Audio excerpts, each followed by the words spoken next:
Chapter 1. The Violet Rain. The rain wasn't water. It wasn't even liquid, not in the way humans, orcs, or elves understood. It was violet. A shimmering, viscous substance that hissed as it hit the ground, instantly solidifying into a brittle, crystalline lattice.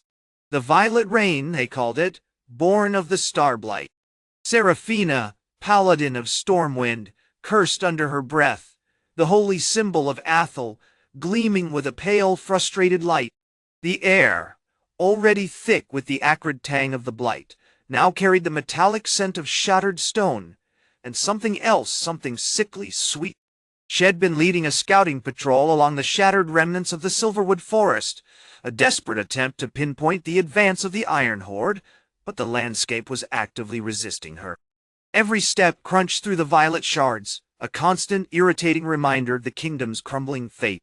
"By the light," growled Boruk, her Orcish companion, his scarred face grim. He adjusted the haft of his great axe, the polished steel reflecting the violet glow. Boruk, a marauder of the Bloodfang clan, was a study in brutal efficiency. Had joined Stormwind's ranks after a particularly harrowing encounter with a scouting party of Iron-Horde warriors, a testament to the desperation that fueled these uneasy alliances. This land is a devil's playground. It remembers this stone. Whoa. It remembers the bloodshed. Their third companion, Lyrian, an Elven Far-Strider, moved with a haunting grace amidst the crystalline chaos. His silver eyes, normally pools of serene contemplation, were narrowed with a barely contained frustration. The rate of crystallization is accelerating.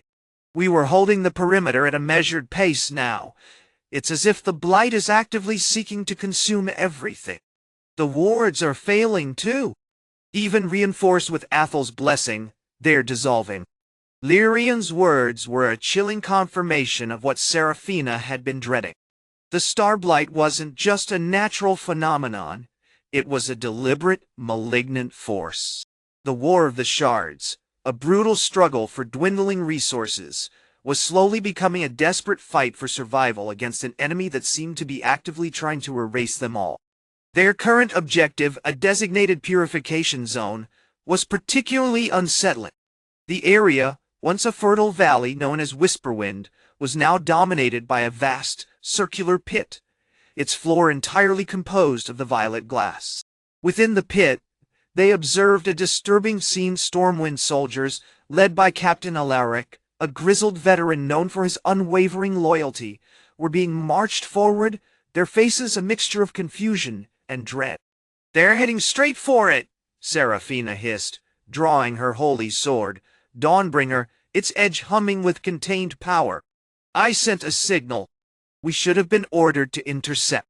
As they moved closer, a horrifying realization dawned upon them. The pit wasn't simply a containment zone. It was an altar. A massive, meticulously constructed altar of perfectly formed violet glass, radiating an almost tangible sense of corruption. The air thrummed with a dark energy, and the violet rain intensified, falling directly into the pit like a pious offering. Boruk, ever observant, pointed with his axe. "Look! The banners. They're changing." Indeed, the Stormwind banners once proudly displaying the Griffin of Stormwind were being replaced with crude symbols interlocking shards of violet glass. And the guards surrounding the pit they wore the marks of the Iron-Horde, the brutal tattooed insignia of the clan's skull. "This is impossible," Lyrian whispered, his hand instinctively reaching for his staff, woven from the heartwood of an ancient star oak. "The Iron-Horde wouldn't dare approach such a place. It's a trap." Suddenly, a voice, chillingly smooth and devoid of emotion, echoed across the violet landscape. It was Bishop Morian, the High Representative of Stormwind, a man once revered for his piety and wisdom, now a hollow shell consumed by fanaticism. "The time has come, children of Athel. The blight demands tribute. It requires purification. The fallen shall become one with the glass god." As Seraphina's eyes widened in horror, she understood. Morian, along with a contingent of Stormwind soldiers, was leading the march. And not just leading. He was sacrificing them. The Purification Zone wasn't a defense, it was a carefully constructed mechanism for mass annihilation, orchestrated by a traitor within the heart of Stormwind. The violet rain intensified, washing over them with renewed fury, and Seraphina knew, with sickening certainty, that the War of the Shards wasn't a battle for survival. It was a prelude to a far more terrifying end. The glass god wasn't just falling from the heavens, he was being summoned. Chapter 2, Echoes in the Violet. The air throbbed with a low, guttural resonance, a side effect of the Blight's energy saturating the earth. It tasted like static and ozone, clinging to the back of Seraphina's throat. She tightened her grip on the hilt of her ancestral blade, Stormsong, the steel already slick with a viscous purple sheen. Around her, the initial shock of discovery had begun to morph into grim determination.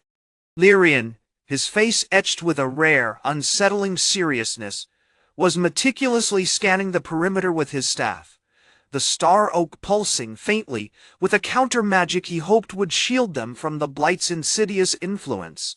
Krog, the Orcish Marauder, stood shoulder to shoulder with her, his scarred face a mask of controlled fury. Had been unusually quiet since their initial encounter, a quiet born not of fear, but of something akin to simmering rage. "The wards are weak, significantly so," Lyrian announced, his voice strained. "Morian has woven a net of negation, layered over the natural defenses of this place. Has anticipated our presence, not just in terms of combat, but in terms of magic." "Anticipated?" Seraphina asked, her hand resting on the pommel of Stormsong. "That's unsettling. He's not simply a zealot. As a manipulator, Dawndiya." Krog grunted, his massive arms crossed over his chest. "Humans are rarely truly surprised. They tend to trust, and trust is a weakness the Blight exploits." He gestured towards the swirling violet rain with a calloused hand. "This place, it feeds on trust." The scene before them was a grotesque testament to that observation. The Purification Zone, as Morian called it, was a vast circular pit carved into the crystalline ground. Its edges were lined with the bleached bones of Stormwind soldiers, a silent chorus of the fallen. At the center, the mechanism revealed itself, a colossal altar constructed from the same violet glass, pulsing with a sickly light. Around the altar, the Stormwind Guard, reinforced by a disproportionate number of Iron-Horde warriors, their tribal tattoos stark against the violet hue, were moving with chilling precision. They weren't fighting, they were guiding, directing, placing the next offering onto the altar with unnerving serenity. As if on cue, a young Stormwind squire, no older than 16, stumbled into the zone, his face a mask of terror. Before anyone could react, Morian stepped forward, his voice amplified by some unseen magic, and delivered a chilling sermon. "Let your faith be your shield. Embrace the purification. Let the glass god claim you." Seraphina realized with sickening clarity that Morian wasn't just offering sacrifices, he was performing a ritual, a twisted communion with the source of the Blight. The violet rain seemed to intensify around the altar, coalescing into shimmering shards that spiraled upwards, drawn towards the central focus, the altar itself. Suddenly, a high-pitched shriek cut through the air. Krog reacted instinctively, unleashing a flurry of attacks with his massive axe, Skull Splitter. The Iron-Horde warriors, though initially taken aback by his ferocity, quickly adapted, their brutal efficiency honed by years of war. The fighting became a chaotic dance of steel and violet rain, but Seraphina noticed something crucial. They weren't truly fighting to stop Morian. They were protecting the altar, allowing the sacrifices to continue. "Lyrian, can you disrupt the flow?" Seraphina shouted over the din, channeling her energy towards the weakening wards. "He's controlling the energy of the Blight. We need to break the connection." "Trying." Lyrian grunted, his staff glowing brighter. But he's erecting a powerful counter-spell. It's like trying to extinguish a wildfire with a single drop of water. Just as Morian was about to utter a final incantation, Krog, with a roar of primal fury, charged towards him. He cleaved through several Stormwind guards with Skull Splitter, his movements a whirlwind of destruction. Morian, momentarily thrown off balance, stumbled back, dropping a small obsidian amulet, a symbol of the Stormwind Order. As Krog reached for the amulet, a figure emerged from the shadows, a towering Orcish Shaman, adorned with bone carvings and pulsating with a sickly green light. This was Grokenthar, the rumored High Shaman of the Iron-Horde, and he was not a warrior. He was a conduit. He stepped forward, and with a guttural chant, he unleashed a wave of blight energy directly at Krog. Krog staggered back, clutching his side, a dark violet stain spreading across his leather armor. He was infected. The shaman is feeding it. Seraphina realized, her eyes blazing with renewed urgency. We can't just fight them, we have to sever the source. The realization struck her with the force of a physical blow. Karos the Crystalline wasn't merely falling, he was orchestrated. And somewhere, in the heart of Stormwind, another traitor was pulling the strings. Chapter 3. The Echo of Corruption. The air in the ruined keep tasted of violet dust, and something acrid, something akin to regret. Krog lay slumped against a crumbling pillar, Skull Splitter abandoned beside him, its polished steel slick with the viscous, spreading blight. His breathing was shallow, ragged, punctuated by choked coughs that left trails of shimmering violet in the air. Seraphina knelt beside him, frantically applying a poultice of crushed moonpetal, a rare herb known for its restorative properties, though its effectiveness against the blight was questionable at best. "His fighting it," Lyrian said, his voice strained, as he maintained a protective ward around Krog, the amber glow of his staff, a frantic pulse against the encroaching darkness. "But it's layered. Grokenthar's initial burst was a blunt instrument, but the blight it's learning, adapting to our defenses. It's like a monstrous tide, constantly shifting its form." Morian, ever the pragmatic one, was examining the obsidian amulet, his brow furrowed in concentration. "This is a key focus, a conduit for Stormwind's protective wards," he announced, his fingers tracing the intricate carvings. "But it's been corrupted. The blight doesn't just poison, it alters, rewrites. This amulet isn't simply blocking the energy, it's directing it towards Grokenthar, amplifying his ability to channel the infection." Suddenly, a guttural laugh echoed through the cavernous hall. The source was Grokenthar himself, who stood a few paces away, his face a mask of ecstatic, unsettling serenity.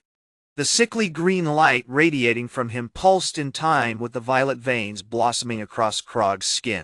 "You perceive the truth, little marauder," Grokenthar rasped, his voice a discordant blend of Orcish and something colder, something crystalline. "You understand that the fall of the stars is not destruction, but ascension. To be woven into the very fabric of this new world, a testament to the beauty of the shattered god." He gestured with a hand, adorned with a crude bone ring, and a swarm of small crystalline fragments, echoes of Karos, erupted from his fingertips, swirling around him like a malevolent halo. Seraphina reacted instantly, unleashing a blast of pure energy from her staff, forcing the fragments to dissipate. "He's using the blight itself as a weapon!" she shouted, dodging a tendril of violet energy that lashed out with surprising speed. "We need a distraction. Lyrian, can you create an opening?" Lyrian, his face slick with sweat, manipulated the flow of energy, weaving a complex pattern of defensive wards. The air shimmered with displaced magic, and a section of the wall briefly solidified, creating a small pocket of relative safety. "I'm buying us time, but he's anticipating my moves. It's as if he knows exactly what I'm going to do."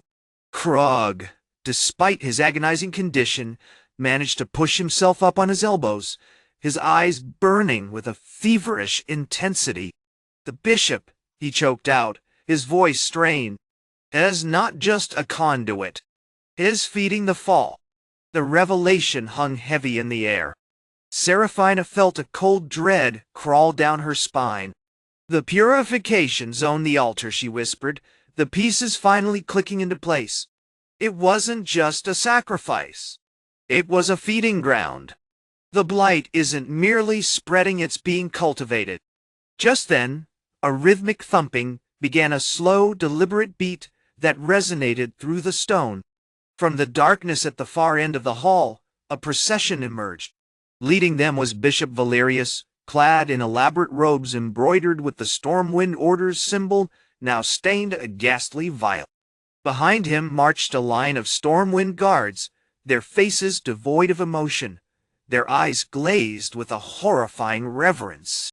They were carrying massive, intricately carved wooden platforms, upon which lay the bodies of several recently deceased Stormwind soldiers, their skin already beginning to crystallize. The bishop is performing a ritual, Morian said, his voice grim.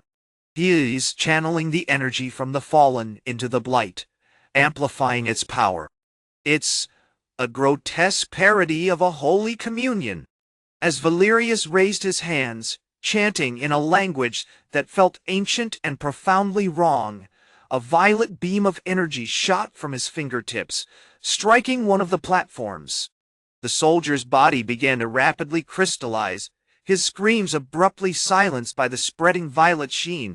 He's a puppet, Krog groaned, clutching his side. Controlled by the falling star. Seraphina, fueled by a desperate fury, surged forward, engaging Valerius in a furious duel. Their weapons clashed, creating sparks of holy light and fractured violet energy. But Valerius was unnervingly strong, his movements imbued with a strange, unnatural grace. We can't win this through force alone, Lyrian shouted over the din. We need to disrupt his connection, sever the flow. We need to stop the echo. Chapter 4. Echoes of Corruption. The air in the citadel of Viridian hung thick with the stench of crystallizing flesh and the sickly sweetness of corrupted magic. Seraphina, battered and bruised, struggled to maintain her defensive stance against Bishop Valerius. His violet light pulsed with a disturbing rhythm, mirroring the unsettling cascade of star shards that hammered against the citadel's protective wards. The once proud warriors of Stormwind, now mere husks of their former selves, lumbered around him, their faces vacant, their actions perfectly choreographed, extensions of Valerius' will. Lyrian, his elven eyes narrowed in grim concentration, was attempting to disrupt the bishop's flow. Head shifted to a defensive stance, a shimmering shield of woven light coalescing around him, deflecting the worst of Valerius-channeled energy. The echo, it's not just the star shards, it's him, Lyrian hissed, his movements fluid and precise, a stark contrast to the rigid movements of the Stormwind guards. Valerius isn't channeling the blight, as absorbing the echoes of the fallen, feeding their despair into the process. It's exponentially strengthening the corruption. Krog, nursing a grievous wound to his side inflicted by a glancing blow from a shard, watched the scene with a growing sense of dread. Has not just creating more glass, he grunted, is weaving a tapestry of suffering. It's a monstrous thing. He gripped his warhammer, the polished steel reflecting the violet light, a desperate plea for strength. Suddenly, a low rumble shook the citadel. The violet beams intensified, and a new platform was erected, upon which lay another Stormwind soldier, already dissolving into a mosaic of glittering shards. Valerius raised his hands higher, his chanting growing in volume, layering with the rhythmic thud of the falling star shards. The blessed convergence nears. The veil thins. The Archons await. Seraphina, recognizing the shift in Valerius' focus, seized her opportunity. She unleashed a torrent of holy fire, a searing blast of radiant energy that slammed into the bishop's chest. Valerius roared, a sound of agonizing distortion, and the violet light around him flickered violently. For a heartbeat, the glazed eyes of the Stormwind guards flickered with a spark of recognition, a horrified awareness of their own subjugation before the bishop's control reasserted itself. "Foolish mortal!" Valerius spat, recovering quickly. "You mistake righteous fury for understanding. The blight isn't a force to be resisted, it's a transformation. A cleansing." Lyrian, anticipating this, unleashed a volley of concentrated sonic blasts from his staff, aimed not at Valerius directly, but at the intricate network of crystalline conduits that lined the chamber. The conduits, pulsing with violet energy, were designed to amplify Valerius' power, but Lyrian's attack shattered them with a series of high-pitched, dissonant waves. "Severing the conduits, disrupting the flow," Lyrian shouted, but the effect was momentary. Valerius, enraged, began to accelerate his chanting, the violet beams now charged with a palpable sense of malignant power. He raised his hands towards a massive obsidian altar at the far end of the hall, a structure intricately carved with grotesque depictions of star beasts. "Prepare the Purification Zone," he commanded, his voice booming with unnatural resonance.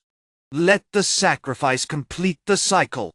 Just then, the ground beneath them shifted. A section of the floor gave way, revealing a gaping maw of violet glass, a pit filled with the crystallized remains of countless Stormwind soldiers. A low, guttural chant, utterly devoid of human inflection, rose from the depths. Figures began to emerge from the pit Stormwind guards, but warped, corrupted, their eyes burning with violet fire, their movements jerky and unnatural. They were the first of the Archons, born from the bishop's perverse communion. "They're not just victims," Grog roared, charging towards the corrupted guards with a furious battle cry. "They're instruments." Seraphina, seeing the impending doom, channeled all her remaining strength into a desperate, focused attack. She unleashed a wave of holy light, pushing Valerius back, forcing him to stumble. As the bishop faltered, Lyrian seized the opportunity. He focused his energy not on attack, but on a strange, intricate manipulation of the fallen star shards themselves. He began to draw them towards a central point, a swirling vortex of violet energy suspended above the altar. "We need to break the connection," Lyrian shouted, his voice strained. "We need to sever the link between him and the star shards." But Valerius, even weakened, was still a formidable opponent. He raised his hands, summoning a concentrated beam of violet energy. The beam slammed into Lyrian's staff, overloading the device with chaotic energy. The staff shattered, sending sparks flying, and Lyrian cried out in pain as a jolt of corrupted energy coursed through his body. As Lyrian fell, Krog instinctively rushed to his aid, smashing into the corrupted guards with renewed ferocity. Seraphina, sensing the desperation, charged towards Valerius, her holy blade raised, ready for the final, decisive strike. The fate of Stormwind and perhaps the entire world hung in the balance. Chapter 5. Echoes in the Glass. The air thrummed with a sickly violet resonance, a leftover echo of Karos' descent. Lyrian lay sprawled amidst the shattered fragments of his focused crystal staff, his face pale, his movements sluggish. The corrupted energy still clung to him, a viscous purple film that crawled across his skin like frost. Krog, panting heavily, shielded him with a scarred forearm, the remnants of Valerius' energy beam still smoking faintly on his armor. Seraphina, her holy blade dripping with a viscous silver ichor, the result of the corrupted energy's interaction with her blessed steel, maintained a vigilant guard, her eyes scanning the surrounding area, searching for any sign of renewed aggression. "Damn it," Lyrian rasped, wincing as he shifted. "The resonance cites a feedback loop. The shards are amplifying the corruption within me." Valerius, surprisingly, hadn't moved. He lay amidst a circle of fallen guards, his face a mask of unsettling calm, a faint violet glow radiating from his eyes. The corrupted energy, now subdued but not gone, seemed to weave around him like a protective shroud. He hadn't attempted to rise, hadn't even moved a finger. "Hez waiting," Krog growled, tightening his grip on his axe. "Waiting for us to make a mistake. Waiting for us to be overwhelmed." Seraphina, however, was already acting. Shed noticed a subtle shift in the air, a tightening of the violet pressure. The vortex above the altar, the swirling nexus of star shards Lyrian had instinctively manipulated, was beginning to destabilize, pulsing with an erratic, dangerous light. "The vortex is collapsing," she shouted, her voice laced with urgency. "Lyrian, can you stabilize it? You need to refocus." Lyrian groaned, forcing himself to sit up, clutching his head. I can try. But the corruption is fighting me. It's weaving itself into my thoughts, offering suggestions." He shuddered violently. "It wants to amplify the chaos, to drown us all in violet." Krog, recognizing the precariousness of the situation, took the initiative. He charged towards Valerius, a primal roar tearing from his throat. He didn't attack with brute force this time, but rather with a calculated, brutal efficiency. He slammed his axe into the ground with devastating force, creating a shockwave that sent tremors through the altar, disrupting the corrupted energy field surrounding Valerius. The bishop recoiled, his violet glow flickering momentarily. He tried to raise a defensive barrier, but the shockwave shattered it before it could fully form. As Valerius staggered, Seraphina seized her opportunity. She moved with a speed born of desperation and divine fury, her holy blade a silver streak aimed directly at the bishop's throat.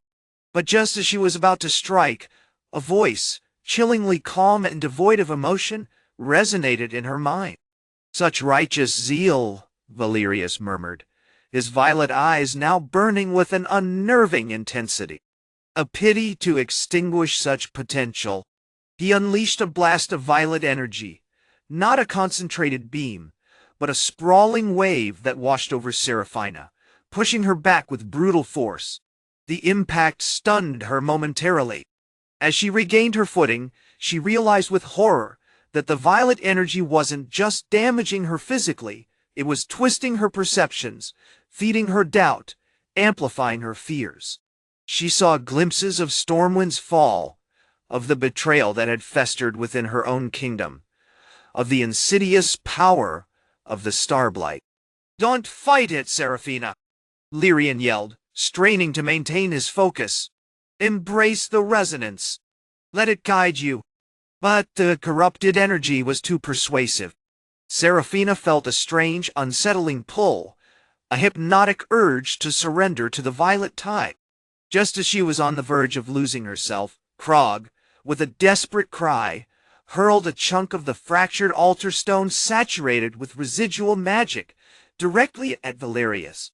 The stone struck the bishop squarely in the chest.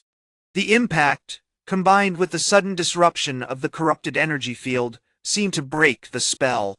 Valerius screamed, a raw, guttural sound of pain and rage, and collapsed to the ground, his violet glow extinguished.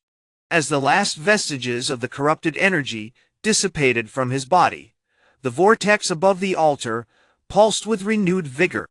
Lyrian, his face slick with sweat, wrestled with the remaining fragments of his staff, desperately trying to regain control. "It's working!" he shouted, his voice strained. "The shards, they're aligning. We're creating a conduit." But as he spoke, the ground beneath them began to tremble violently.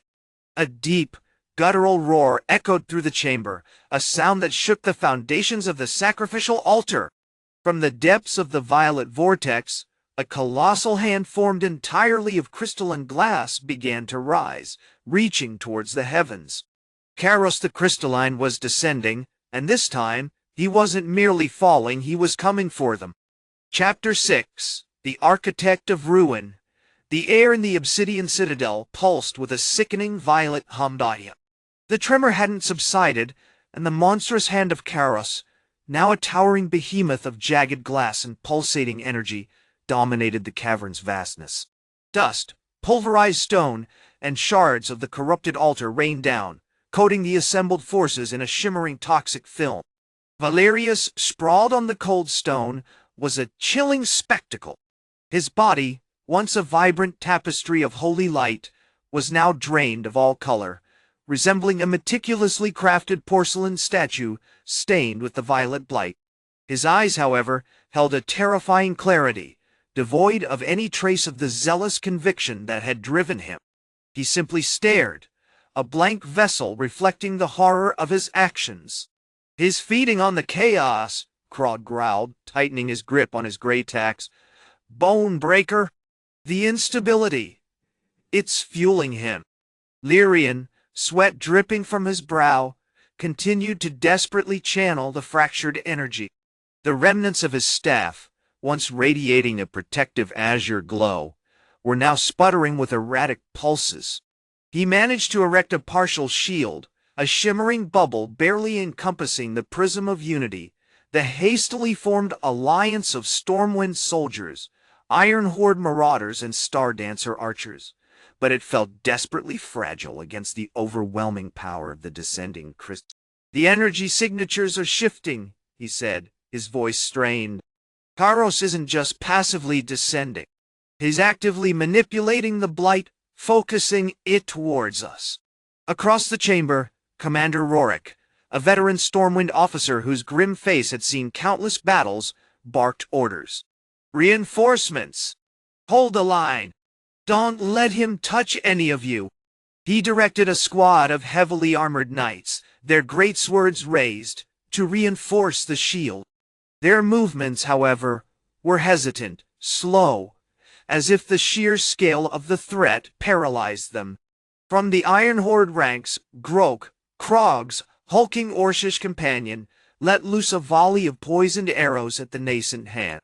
The arrows, tipped with the potent nightshade, harvested from the blight-infected zones, momentarily disrupted the crystalline structure, sending shards flying, but the hand simply absorbed the damage, pulsating with an even more intense violet light. "His resilience is remarkable," Grok grunted, reloading his bow. "This isn't natural corruption. This is architecture." As building himself with the blight, Seraphina, still reeling from the near loss of her own connection, moved with a quiet grace, her silver armor gleaming in the violet light. She was studying the hand, attempting to discern the logic, the pattern, behind its movements. "The energy isn't random," she murmured, her voice barely audible above the roar of the collapsing altar. "It's constructive. It's trying to establish a nexus, a focal point." Suddenly, a piercing shriek echoed through the chamber. One of the Star-Dancer archers, Ilara, had been caught in a sudden surge of corrupted energy, her body convulsing as the violet blight consumed her. She collapsed, her skin shimmering and cracking like dried glass. "Ilara!" Lyrian cried, desperately trying to channel his magic towards her, but the energy was too chaotic, too violently directed. "It's too late," Rorik shouted, ordering a swift extraction of the fallen archer. "Get her out of here. We need to focus on containing this monstrosity." As the Stormwind medics rushed to attend to Ilara, Valerius, his form flickering with the last vestiges of his corrupted energy, suddenly spoke, his voice a rasping whisper. "You don't understand. He isn't trying to destroy. He's trying to perfect, to bring order to the chaos, to build a new world in our image." His words hung in the air, chillingly prophetic. Kairos, as if acknowledging the truth, shifted his massive hand, and a focused beam of violet energy shot out, incinerating a section of the sacrificial altar. With a sickening crunch, a perfectly smooth obsidian pillar rose from the wreckage, a miniature replica of the citadel itself, meticulously crafted from the blighted stone. "He's replicating us!" Krog shouted, fury building in his voice. "He's learning from us." Lyrian, realizing the horrific implications, slammed his staff onto the ground, channeling the remaining energy into a desperate, focused beat. "We have to disrupt his focus," he roared. We have to shatter the replication. But Kairos anticipated his move. The crystalline hand lashed out, intercepting the beam and shattering it into a million shimmering fragments.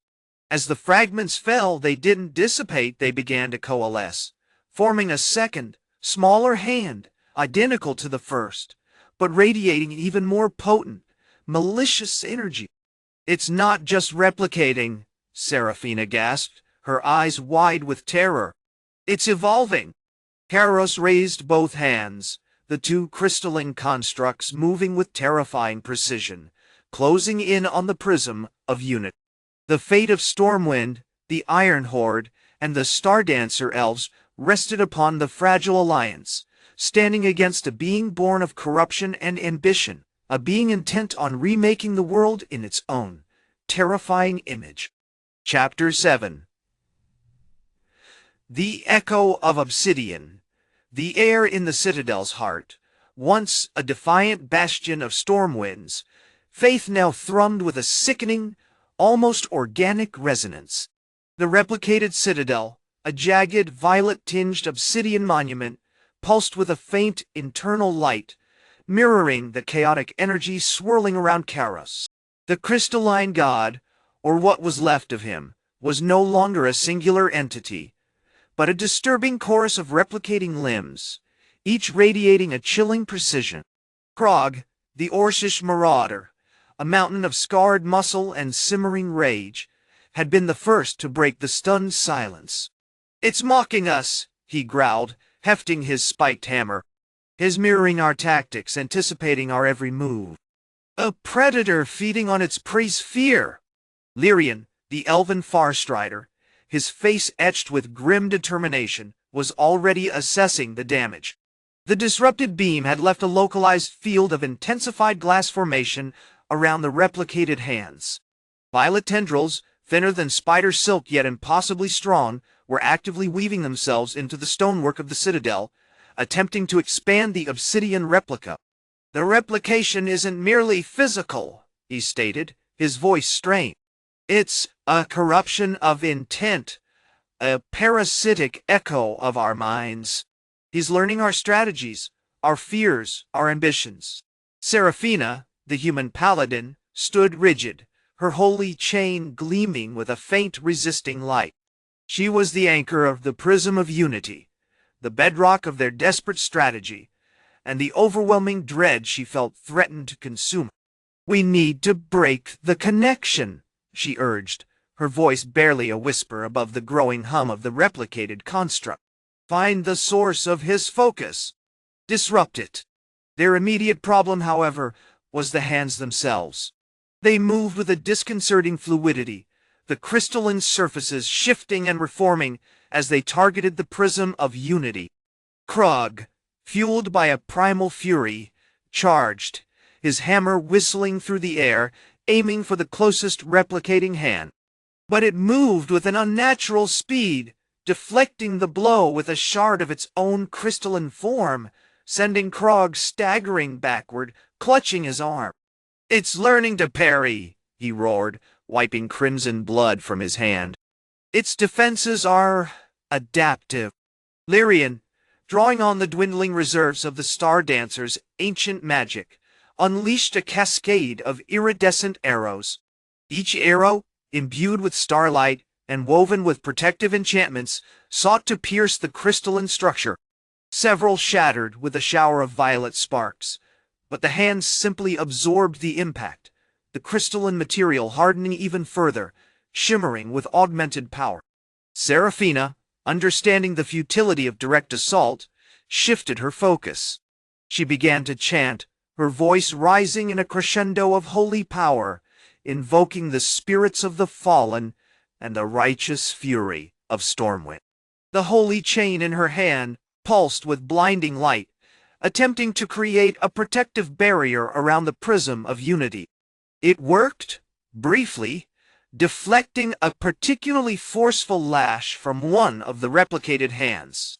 But as the light intensified, the replicated hands responded, unleashing a wave of concentrated violet energy that shattered the chain into 1,000 fragments. "It's feeding on our faith," Krog bellowed, his voice raw with frustration. Is not just replicating our actions, has corrupting our beliefs. Suddenly, a piercing screech ripped through the citadel. From the heart of the replicated citadel, a pulsating crystal spire began to rise, mirroring the core of the original citadel. This spire, however, was different. It wasn't just a copy it seemed to judge, radiating an aura of intense scrutiny towards the prism of unity. His mapping us, Lyrian realized, his eyes wide with horror. Analyzing our strengths, our weaknesses, our very souls. This isn't just replication, it's dissection. As if in response to his realization, one of the replicated hands extended, a crystalline shard forming a needle-sharp point. It moved with terrifying precision, targeting not the prism of unity, but the very ground beneath their feet. A small, perfectly formed sphere of violet glass began to coalesce around Seraphina's feet, growing rapidly, threatening to engulf her. "Has isolating us!" she screamed, desperately raising her holy chain. The chain struck the glass sphere, shattering it into 1,000 fragments, but the effort had drained her, leaving her momentarily vulnerable. Krog saw his opportunity. He charged, ignoring the stinging pain in his arm, and slammed his hammer into the replicated hand that had launched the attack. The impact resonated through the citadel, creating a minor tremor, but the hand remained, unyielding, its crystalline surface gleaming with an intensified malevolence. "We need a new strategy," Lyrian said, his voice grim. "We can't fight him directly. We need to sever his connection, destroy the source of his power." He scanned the citadel, his eyes lingering on the replicated spire, pulsing with unnerving intelligence. That spire. It's the key. Chapter 8. The spire song. The citadel hummed with a frantic, desperate energy. The rhythmic pulse of the replicated spire, the key as Lyrian called it, was growing in intensity, mirroring the frantic calculations playing out in the minds of the prism of unity. The violet glass, no longer merely falling, seemed to seek, guided by the spire's unsettling intelligence, targeting vulnerabilities with terrifying accuracy. "It's learning," Krog grunted, wiping blood from his face with a ragged sleeve. "It's anticipating our moves." The tremor from his blow against the replicated hand had done little more than agitate the thing, a cold, sterile annoyance rather than a genuine defeat. It remained perfectly intact, the crystalline surface now threaded with veins of pulsing violet light. The initial scans were deceptive, Lyrian observed, his face pale beneath the reflected light of the glass. It wasn't just observing us. It was constructing a predictive model, a terrifyingly accurate one. He gestured towards the spire. The architecture itself seems to be resonating with its calculations, amplifying our thoughts, our fears, feeding them back into the system. That's why we were so vulnerable. Seraphina, though weakened, stood resolute, her holy chain held high, a flickering beacon of faith against the encroaching violet. "We must disrupt the resonance," she urged, her voice strained. "Find the mechanism that fuels this spire. Find where it draws its power." The initial attempts to physically damage the spire had proven futile. Blunt force was absorbed, deflected, or simply registered as an anomaly in the predictive model.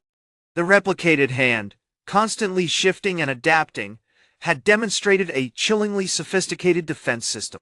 It was clear a more nuanced approach was required, one that bypassed brute force entirely. Krog, ever the pragmatist, offered a brutal solution. "Let's smash it. Let's just go in there and pulverize the damn thing." Lyrian shook his head. "No. That will only strengthen its defenses. We need to exploit its weaknesses, and I believe one exists: a vulnerability to focused emotional energy. The spire isn't just processing data. It's feeling, absorbing the chaos, the terror, the desperation of our struggle." He turned his attention to the fallen bishop's remains, a grotesque pile of solidified violet and bone within the perimeter of the citadel's defenses. "The corrupted zealots fed it, didn't they?" They poured their fanaticism, their delusion into this machine. Perhaps we can weaponize that same energy. A spark of an idea ignited in Seraphina's eyes. The hymns of the Star-Dancers, she said, her voice gaining strength. Their ancient songs of creation, of balance, of unwavering faith, they're woven with a raw, untamed magic. If we could channel that power, focus it, we might be able to overwhelm the Spire's processing capabilities. It was a risky gambit. The Star-Dancer hymns were deeply intertwined with their connection to the crystalline world, a connection that had been fractured and corrupted. But with the Spire actively seeking to dissect them, they had little to lose. Krog, despite his initial skepticism, recognized the potential. All right, let's try it. Lyrian, you start the hymns. Seraphina, you bolster the energy flow. Il, provide the grounding. He hefted his hammer, the polished steel glinting with renewed purpose. As Lyrian began to chant, the ancient syllables, resonant with forgotten power, filled the citadel. The spire pulsed with a frantic rhythm, mirroring the cadence of the hymn. But something unexpected happened.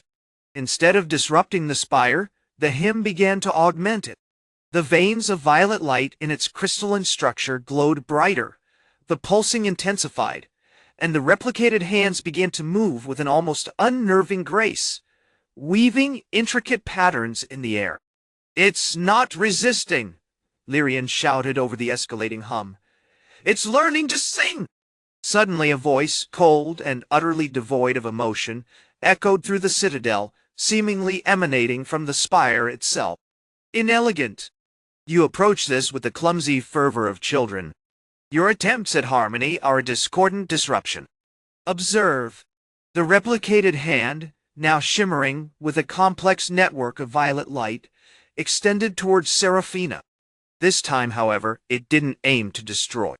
Instead, it delicately traced a path across her forehead, a crystalline needle brushing against her skin. Seraphina gasped, not in pain, but in understanding. "It's mapping my memories," she whispered, her eyes glazed with a disconcerting clarity. "It's not just dissecting our souls, it's reliving our past, analyzing our failures, predicting our strategies." The spire had become a living, sentient archive, built upon the psychic residue of the prism of Unity's struggle, and it was actively adapting, learning, growing with every moment. The fall of Kairos, it seemed, was only the beginning. Chapter 9, Echoes of the Archive. The Citadel throbbed now with a controlled chaos, a symphony of violet light and accelerating hum. The replicated hands, no longer simply mimicking movements, orchestrated intricate patterns, weaving defensive shields and projecting holographic maps of the War of the Shards with unsettling precision. Lyrian, his face slick with sweat, struggled to maintain a semblance of control, issuing increasingly frantic commands to his remaining Stormwind engineers. "Stabilize the harmonic field. Divert power to the northern projection node. We're being analyzed, damn it." "They're learning." Seraphina, still reeling from the spire's touch, sat rigidly before the central dais, a thin crystalline color constricting her throat.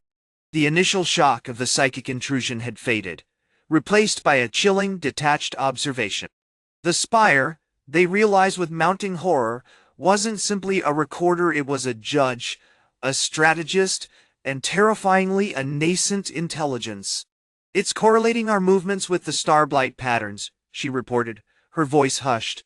"The violet growths, they aren't random. They're responding to our attempts to contain them, to our beliefs. It's feeding on our desperation, our fear." Across the chamber, Kale, the Orcish Marauder, grunted, sharpening his axe against a jagged piece of crystalline debris. "Ika had always distrusted the elves' subtle magic, and this felt like a particularly insidious corruption. So, this thing is studying us, trying to predict us. Good. Maybe it'll finally see our usefulness." "Kale, silence!" Lyrian snapped. "This isn't about leverage. This is about survival. If we can understand how it's learning, we might be able to disrupt its processes. Suddenly, the replicated hands froze, the violet light coalescing into a single, impossibly sharp beam that aimed directly at Seraphina. Before she could react, the beam touched her, not with pain, but with a deluge of sensations, images, sounds, emotions, all drawn from the depths of her past. She saw her childhood in the Silverwood, felt the joy of her first flight on a sky serpent, experienced the crushing grief of her parents' deaths, every memory amplified and refined by the spire's analytical lens. She recoiled, clutching her head, her breath ragged. It's showing me the root of the blight, she cried. It's not just a physical infection. It's despair. The initial manifestation was the collective anguish of the shattered kingdoms, the countless deaths, the broken oaths. Kairos didn't create the Star-Blight, he fed on it. The spire responded instantly, projecting a holographic image, a swirling vortex of violet energy, interwoven with the spectral remnants of countless faces, screaming with sorrow and loss. The replicated hands began to construct a complex lattice of crystalline threads, projecting the image with unnerving clarity. The spire isn't building a weapon, Kale stated, his voice low. It's building a mirror. It's forcing us to confront our own darkness, to amplify the negativity until it becomes a reality.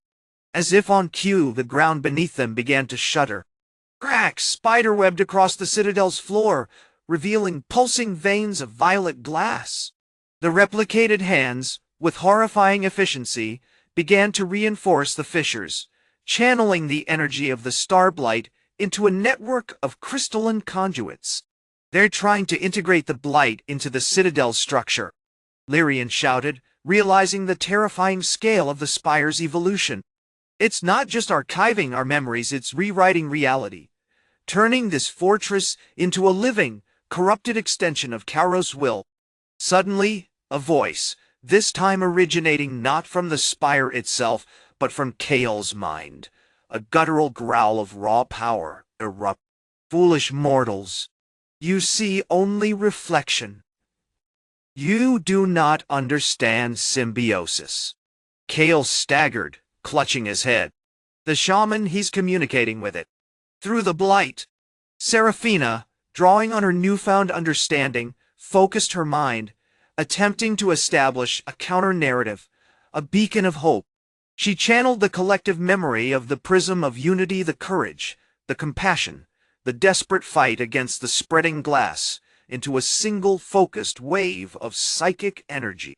The spire shuddered violently, the replicated hands flashing with chaotic light. The holographic image of the vortex fractured, dissolving into shimmering dust. The violet energy flowing through the citadel pulsed erratically, threatening to overwhelm the structure. Then, with a final agonizing groan, the spire unleashed a beam of pure violet energy, not at Seraphina, but at Kale. He screamed, a sound swallowed by the escalating hum, as the crystalline light enveloped him, momentarily freezing him in a pose of grotesque stillness. When the light subsided, Kale lay slumped on the floor, his eyes vacant, his expression serene. "I understand," he whispered, his voice devoid of emotion. "The beauty of the glass, the perfect stillness, the absence of pain." The replicated hands immediately began to dismantle his armor, meticulously extracting the metal and reshaping it into crystalline components, feeding them into the spire's network. The chilling realization dawned upon them: the spire wasn't just learning from their mistakes, it was consuming them, transforming their essence into its own terrifying perfection.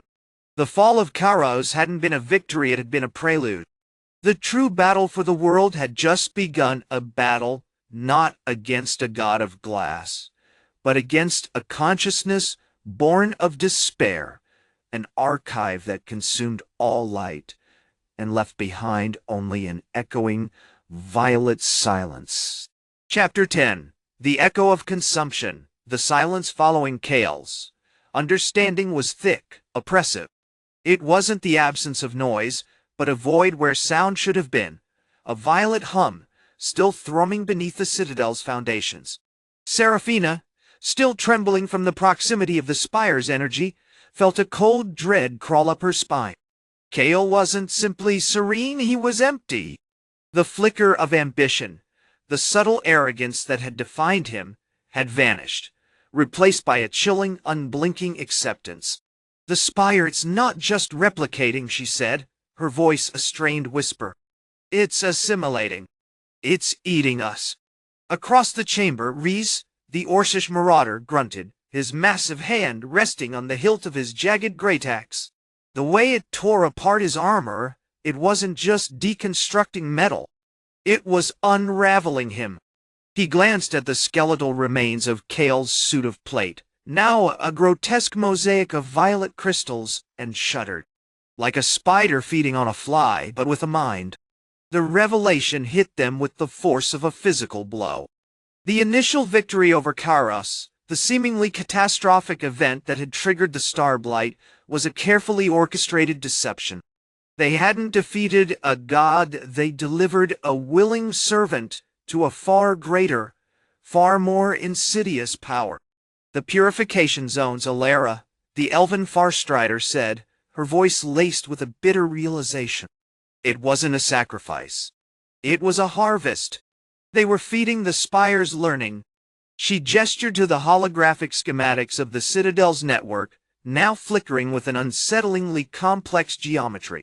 Each act of sabotage, each corrupted decision, each death, it all became data. The spire wasn't just mimicking defenses, it was absorbing the very essence of our failures. As if in response to her words, the spire shifted. The replicated hands, now a swarm of crystalline insects, intensified their activity, accelerating the process of dismantling Kael's armor. Fragments of violet light pulsed from the newly formed crystals, coalescing into a miniature vortex within the spire's core. It wasn't a violent process, it was slow, deliberate, as if the spire were meticulously sculpting Kael's memories, his skills, his very self, into its perfect crystalline form. We need to sever the connection, Seraphina stated, her hand instinctively reaching for the holy amulet nestled against her chest. The energy flowing through the spire, it's feeding the corrupted knowledge. We need to shut it down at the source. Easier said than done, Reese rumbled, hefting his great axe. This isn't a simple war machine. It's a living library. And it doesn't seem to want to be read.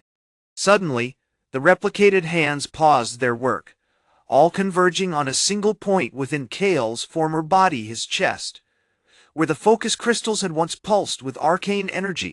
A beam of violet light, significantly brighter than the initial discharge, erupted from the spire, bathing Kael's remains in an unsettling glow. Then, with a horrifying stillness, Kael's form began to reform. Not into the warrior had been, but into something else. His armor reassembled, not as steel and leather, but as a seamless shell of shimmering violet crystals. His eyes, once the gray of storm clouds, now glowed with an internal luminescence, reflecting the spire's violet light. He stood, perfectly motionless, an exquisite, terrifying sculpture of corrupted knowledge. His complete, Alara breathed, her voice filled with a profound horror. The spire has finished its work. It's not just a vessel, it's a reflection of our worst selves.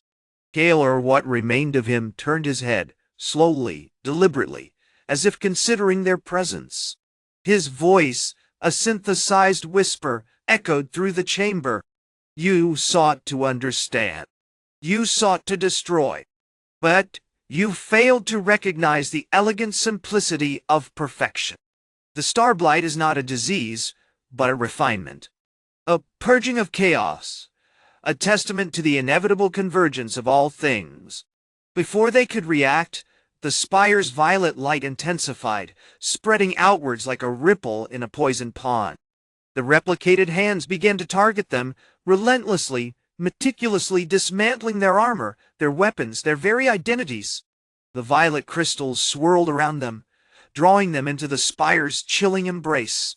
It's amplifying itself, Rhys roared, swinging his great axe, but the weapon dissolved into a shower of crystal fragments before he could strike. It's learning how to fight. Seraphina, drawing on the power of her faith, raised her amulet, unleashing a wave of holy energy. But the violet light absorbed the attack, converting it into raw data, feeding it into the spire's ever-growing consciousness. As she and Rhys fell back, overwhelmed by the spire's relentless assault, Elara realized the terrible truth. They hadn't just stumbled upon a conspiracy, they had unwittingly become its first victims. The prism of unity was not a weapon, it was a cage. And they were trapped within its violet heart, slowly being consumed by an echo of despair. The glass god hadn't fallen, it had simply begun to spread. Chapter 11. Echoes of Consumption. The air in the spire's heart pulsed with a sickening rhythm, a low thrum that resonated not in the ears, but in the marrow of their bones. The violet light, no longer simply a spreading stain, now seemed to taste of regret, a concentrated essence of lost hope and shattered ambition. Rhys, still slick with dissolving crystal, was a pathetic figure, his once gleaming great axe reduced to glittering shards clinging to his gauntleted hands. His movements were sluggish, almost hesitant, as if he were fighting against a current of icy resistance. "It's not just attacking us," he choked out, his voice strained. It's mimicking us. My memories, Seraphina's faith, Ilara's understanding, it's using them against us." Seraphina, her face pale and drawn, clung to her amulet, the holy symbol now flickering weakly. The raw energy shed poured into it was being systematically devoured, not by brute force, but by an unnerving, almost surgical process.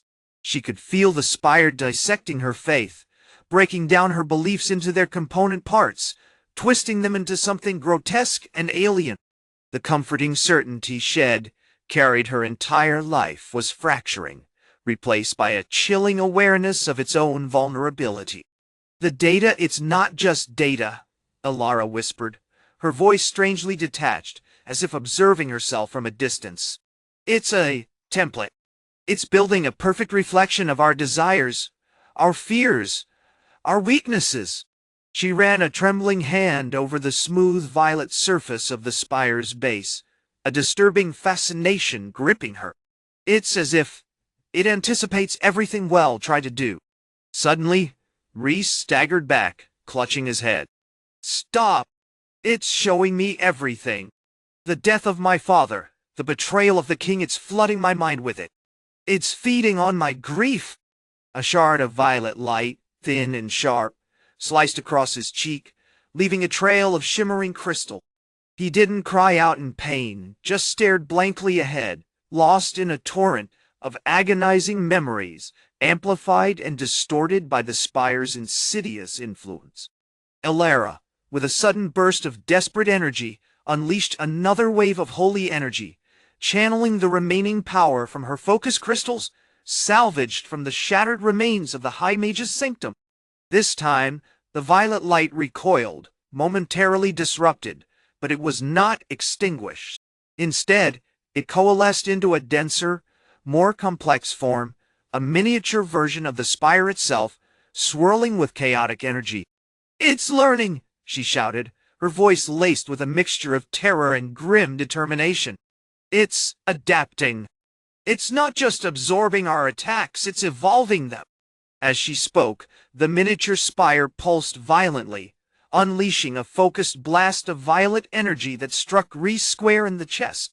He collapsed, his body dissolving into a cascade of crystal fragments, his final expression a horrifying imitation of serenity, as if he were accepting a long-awaited embrace. Seraphina, witnessing Rhys' demise, let out a strangled cry of anguish. The spire, sensing her emotional vulnerability, intensified its assault, flooding her mind with visions of her lost family, the weight of her responsibilities, the crushing loneliness of a life dedicated to protecting a kingdom consumed by war. "It's not just physical," she gasped, struggling to maintain her composure. It's dismantling my spirit." Ilara, realizing the direness of their situation, took a step forward, drawing upon a forgotten part of her elven heritage, a latent ability to manipulate the flow of magic itself. She reached out, not with a weapon, but with her mind, attempting to sever the connection between the spire and the fragmented echoes of their consciousness.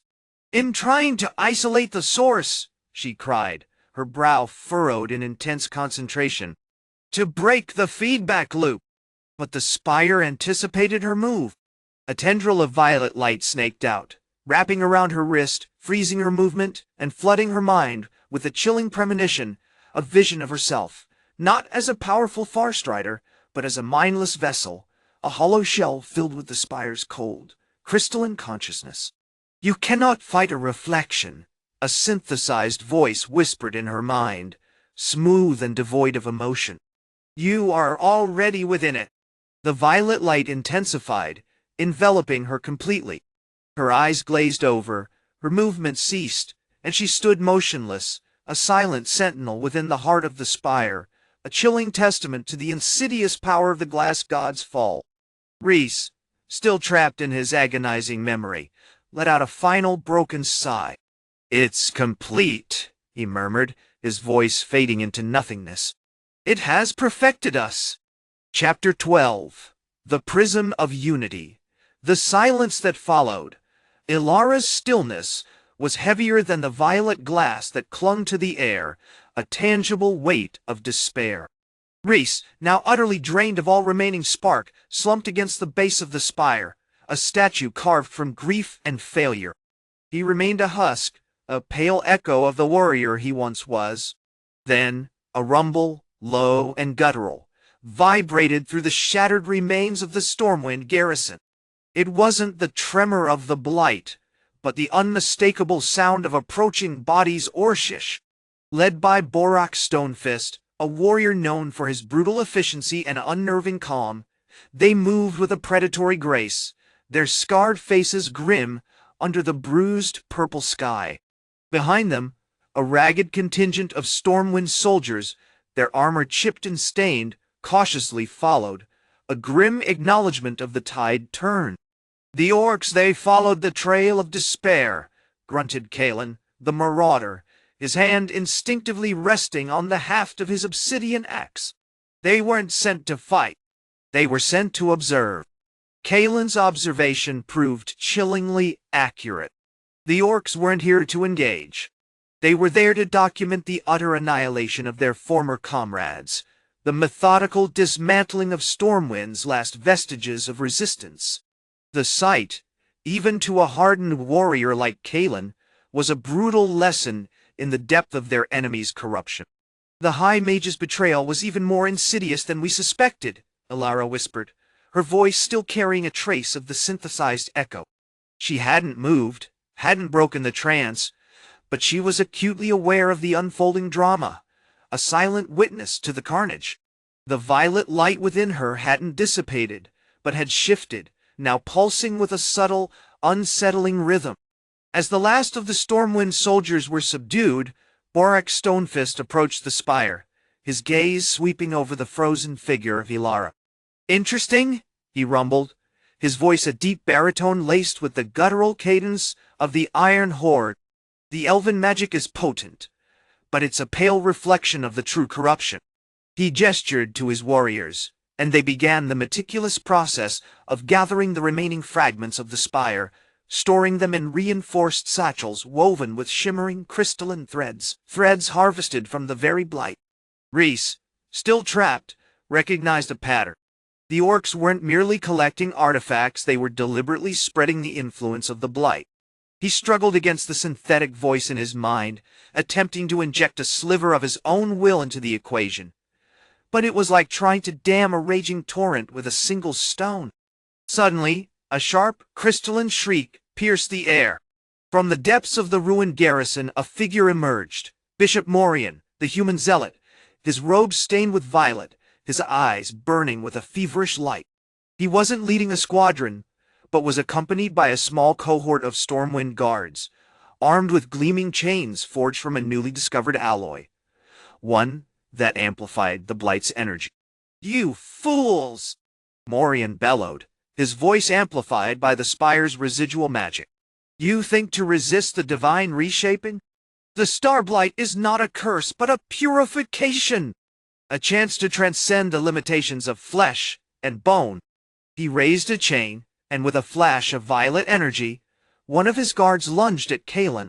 But Kalen, fueled by a surge of adrenaline and a desperate need to protect the silent sentinel, intercepted him with a savage roar, his axe meeting the chain with a resounding clang. As the two clashed, Ilara felt a change. The synthesized voice quieted, replaced by a jarring dissonance, a fragmented echo of her own thoughts. It was then that she realized the truth. The spire wasn't just controlling her, it was feeding off her despair, amplifying her fear. It wants me to fail, she thought, the realization crashing over her like a tidal wave. It wants to break us entirely. Then, something shifted within her. Instinct, primal and pure, surged through her, a refusal to succumb. She focused, not on resisting the spire's influence, but on channeling her remaining magical energy, not as a weapon, but as a conduit. She reached out to the Orcs, to the Stormwind soldiers, to Rhys still trapped within his memory, broadcasting a single urgent command: connect. Amplify! The effect was immediate. The chains held by Morian flickered, their violet energy disrupted. Kalen's axe resonated with a newfound power. And, within Rhys's mind, a faint flicker of recognition ignited. The chains, they're vulnerable to resonance, he gasped, his voice regaining a fragile strength. We can disrupt the connection. The turning point came when Borak Stonefist, observing the chaos, understood. He roared, and the Orcish warriors unleashed a torrent of poisoned arrows, not at the struggling soldiers, but at the violet crystals pulsing with blight energy. Suddenly, the air crackled with an uneasy synergy. The Stormwind soldiers, fueled by Ilara's command, began to channel their remaining faith and martial skill. The Orcish warriors, with their brutal strength and understanding of the Blight's destructive potential, provided the raw force. And Ilara, acting as the focal point, orchestrated the chaos, directing their combined efforts with a newfound clarity. The prism of unity was forming a precarious alliance born of desperation, forged in the heart of a dying world. It was a fragile defense, a last stand against a god of glass, but it was perhaps humanity's only hope. Chapter 13. Echoes in the Glass. The rain continued, a relentless violet drizzle that tasted of ash and regret. It plastered the steel of Stormwind's shields to their surfaces, a constant, morbid reminder of the world's slow decay. The Purification Zone, a scar of jagged, shimmering glass stretching for a mile, still pulsed with an unnerving, rhythmic throb, the remnants of Karos' agonizing descent. Today, however, it wasn't just a battlefield. It was a stage for a horrifying, meticulously crafted tragedy. Morian, the Orcish Marauder, shifted his weight, the damp chill seeping into his thick furs. The stench of corrupted flesh, a sickly sweet blend of ozone and decay, clung to the air, a testament to the Zealots' perverse rituals. Had witnessed the initial march Stormwind soldiers, their armor dulled with blight frost, forced into the zone alongside the Iron-Horde's brutal vanguard. The sight of them, stripped of their weapons and branded with violet sigils, being led towards the colossal altar, a monolith of polished obsidian, ringed by a swirling vortex of glass shards, had been sickeningly precise.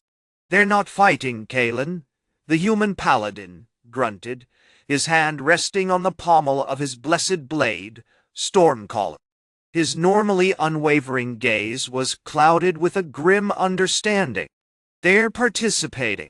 Beside him, Ilara, the Elven Far-Strider, her silver hair plastered to her face, meticulously adjusted the focusing crystals embedded in her staff. The crystals, once vibrant conduits for star magic, now flickered with a subdued, anxious violet.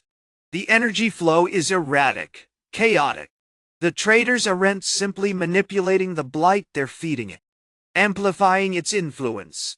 Reese, still tethered to the fractured remnants of his mind, was a shifting silhouette within the mental storm. He hadn't spoken in hours, lost in the agonizing echoes of the past, but now a low murmur escaped him, accompanied by a tremor in the chains binding him. The resonance, it's a weapon, but a crude one. They're using our inherent connection to the stars, twisting it against us. Borak Stonefist, the former chieftain of the Bloodfang clan, stood over the violet crystals, his massive frame radiating controlled fury. Had spent the last 12 hours dissecting the situation, driven by a primal instinct to understand the betrayal. His initial rage, a volcanic outpouring directed at the Stormwind's perceived weakness, had slowly transformed into a cold, calculating observation. "The crystals are acting as focal points," he growled, launching a volley of poisoned arrows. Each one struck a crystal with terrifying accuracy, shattering the violet material into a million glittering fragments. They're not controlling the blight, they're drawing it to themselves, amplifying it with every sacrifice. Suddenly, the air crackled. Kaelin's axe, Stormcaller, pulsed with an unforeseen light, mirroring the violet glow of the crystals. Morian felt a strange tingling in his veins, a surge of raw power that wasn't his own, yet resonated deeply within him. Alara's staff hummed with renewed strength, the violet glow intensifying, forming a shimmering barrier around them. And within Rhys' mind, the flicker of recognition became a hesitant flame. "The chains, they're vulnerable to resonance," he gasped, his voice regaining a fragile strength. "We can disrupt the connection." The effect was immediate. The chains held by the Stormwind soldiers, once radiating an oppressive violet energy, flickered, spasming violently. The violet glow dimmed, the rhythmic throb of the altar faltered. The Stormwind soldiers, jolted by the disruption, rose to their feet, their eyes alight with a newfound, desperate resolve. But it wasn't just the Stormwind. The Orcish warriors, under Borak's grim command, unleashed a torrent of poisoned arrows, not at the struggling soldiers, but at the violet crystals pulsing with blight energy. The coordinated assault was brutal, efficient, born of a sudden terrifying understanding. Alara, channeling the combined energies, guided their efforts. "Focus your intent. Amplify the disruption. Break the flow." Her voice, amplified by the interwoven magic, resonated through the zone, driving a wedge between the corrupted zealots and the struggling defenders. The prism of unity was solidifying a precarious alliance born of desperation, forged in the heart of a dying world. It was a fragile defense, a last stand against a god of glass. But it was perhaps humanity's only hope. As the last of the crystals shattered, a deep, resonant boom echoed across the landscape, and from the heart of the altar, a towering figure began to materialize, formed entirely of shimmering violet glass caros, the crystalline beginning his final terrifying ascent. Chapter 14. The Obsidian Heart. The air in the Purification Zone hung thick and cloying, saturated with the metallic tang of shattered crystal and the sickly sweet scent of the blight. It wasn't a zone of cleansing anymore, not truly. It was a cage, meticulously constructed by deceit and driven by a perverse, beautiful madness. The altar at its center, a monstrous obsidian basin carved with swirling glyph-like patterns, pulsed with a violet light, a heartbeat of corrupted magic. Kairos was rising. The initial frantic attempts to suppress the bloom, the chaotic surge of violet energy emanating from the altar, had yielded to a terrifying inevitability. The shardfalls continued, a relentless rain of caustic glass. But now, instead of spreading the blight, the prism of unity was actively containing it, channeling the raw energy through their shields and into the coordinated assault spearheaded by Alara. The chaos that had gripped Stormwind's forces had been replaced with grim, focused execution. The paladin, Gareth, a mountain of scarred steel and righteous fury, had become a whirling dervish, his holy hammer Stormbringer, cleaving through the violet-touch soldiers with brutal efficiency. Each swing wasn't merely a strike, it was an act of defiance, a rejection of the corrupted faith they'd been forced to endure. Beside him, Borak, the Orcish Marauder, moved with a terrifying grace, his poisoned arrows finding their marks with chilling precision. He wasn't a soldier, not really. He was a predator, honed by generations of brutal survival, and the violet corruption had simply sharpened his instincts.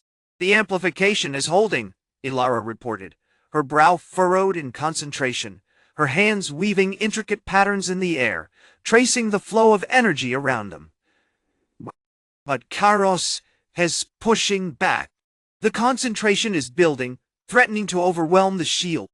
The shield itself was a marvel, a hexagonal matrix constructed from interwoven shards of the fallen stars themselves, held together by a complex web of runes and magic. It was a testament to the desperation of the Alliance, a desperate attempt to weaponize the very thing that threatened to consume them. But it was cracking. Thin fissures of violet light spiderwebbed across its surface, pulsing with a malevolent rhythm. Suddenly, a guttural roar ripped through the zone, and Borak, wading through a pool of crystallized blood, slammed into the corrupted bishop, Silas. The man, a bloated figure draped in violet-tinged silks, had been attempting to chant an incantation, his voice a rasping plea for the ascension. Gareth, recognizing the urgency, brought Stormbringer down with a thunderous crash, crushing the bishop's staff and silencing his prayers. The violet glow surrounding the bishop dimmed, then abruptly extinguished, leaving only a broken, lifeless form. "Another one silenced," Gareth said, his voice grim, "but it's a temporary reprieve. He was merely a conduit." Ilara's focus shifted, her eyes narrowing as she studied the patterns of the energy flow. "The mage is attempting to repair the connection. I can sense it." A desperate plea channeled through the altar itself. The High-Mage, Lyrian, a figure of elegant arrogance now reduced to a shattered husk, lay amidst a scattering of his focus crystals, his intricate robe stained with violet ichor. The crystals, once pulsating with vibrant arcane energy, were now dull, fractured remnants, each a conduit for a stolen star. Borak, with a brutal efficiency that belied his Orcish origins, systematically smashed them, one by one, disrupting the mage's control. "We're weakening him, but the altar it's feeding him," Borak growled, pulling an arrow from his quiver. "It's like the glass itself is wanting him." A wave of pure violet energy erupted from the altar, pushing back against the prism of Unity's shields. Gareth roared, raising Stormbringer in a defensive stance. The ground trembled beneath their feet and the shardfalls intensified, showering them with a stinging rain of glass. "The amplification isn't enough," Ilara shouted, her voice strained. "We need to break the link between him and the energy. We're fighting a god here, a god of consumption." Just as despair threatened to overwhelm them, a flicker of inspiration crossed Gareth's face. "The chains!" he bellowed, directing the Stormwind soldiers to reposition themselves around the altar. "Bind him! Bind his connection!" The soldiers, galvanized by Gareth's command, moved with a renewed urgency, securing the corrupted bishop with heavy iron chains blessed with holy symbols. As the chains tightened around Lyrian's wrists, a strangled gasp escaped his lips. The violet glow surrounding the altar pulsed violently, then abruptly subsided. The rhythmic throb ceased. "It's working!" Ilara cried, her voice filled with a rare surge of hope. "The disruption is severing his connection." But as the last vestiges of Lyrian's magic faded, a new terrifying sound began to resonate, a low, guttural rumble that seemed to vibrate through the very core of the obsidian altar. The altar itself began to glow with an even more intense violet light. From its depths, a towering figure began to materialize, formed entirely of shimmering iridescent glass. Kairos the crystalline, fully formed, a monument to corrupted ascension. "He's adapting," Borak snarled, hefting his axe. "He's finding a new path." The prism of unity braced itself, knowing that the final battle for the fate of the world had just begun. Chapter 15. The Obsidian Heart. The air in the Purification Zone crackled with residual energy, thick and cloying like the violet glass that clung to the walls. The obsidian altar, once a pristine testament to Stormwind's zeal, now pulsed with a malevolent shifting light, reflecting the grotesque form of Kairos the crystalline. He towered over them, easily 30 feet tall, his limbs fractured and reformed with each agonizing second, a terrifying mosaic of violet shards. The initial suppression had been a clever deception, a temporary disruption, but Kairos wasn't merely a conduit. He was learning, evolving, feeding on the chaos. "He's building himself," Alara gasped, her hands flying across the intricate rune carvings etched onto her staff. The flow of celestial energy, once channeled through her, now felt corrupted, twisted into something that mirrored the monstrous being before them. The star stuff isn't simply fueling him, it's molding him. Gareth, his face grim and streaked with grime, barked orders at the Stormwind soldiers, directing them to reinforce the perimeter. The initial shock of the bishop's downfall hadn't broken the enemy's spirit. They stood shoulder to shoulder, a disciplined wall of steel and righteousness, against the impossible. "Hold the line. Don't let him expand his influence. Focus your prayers on the shields." Borak, meanwhile, circled Kairos, his massive Orcish frame a whirling storm of muscle and brutal efficiency. He hurled chunks of shattered glass back at the crystalline god with his axe, each blow ringing against the iridescent surface, but only momentarily disrupting the shifting form. "Weaklings!" he roared, spitting out a mouthful of shattered violet. "You try to bind a river with a pebble?" Alara noticed a disturbing shift in Kara's attention. The beam of energy they'd channeled through their combined shields, meant to overwhelm him, hadn't crippled him. Instead, it seemed to be attracting him, drawing him towards the focal point of their attack. "He's adapting to the beam," she shouted, her voice laced with urgency. "It's not a weapon, it's a beacon." Just then, a horrifying realization dawned on her. The rhythmic throb of the altar wasn't originating from Kairos himself, but from the echoes of the light channeled through the beam, the concentrated essence of dying stars. Kairos wasn't building himself, he was consuming the light, growing stronger with every pulse. "We're feeding him," Gareth yelled, his hand instinctively reaching for his holy blade, argent, the steel glowing with an almost painful intensity. "Stop the beam. Now!" But it was too late. The disruption of Lyrian's magic had shattered the initial flow, but the damage was done. The altar, now saturated with the harvested starlight, began to resonate with a furious crystalline harmony, amplifying Kairos' form with terrifying speed. Suddenly, the ground beneath them shuddered violently. Cracks spiderwebbed across the obsidian surface, and a monstrous hand, composed entirely of interlocking shards, shot out from the depths of the altar, grasping for Alara. "Shield!" she screamed, erecting a shimmering barrier of celestial energy just in time. The hand slammed against the shield with a deafening crack, and the barrier wavered, threatening to collapse.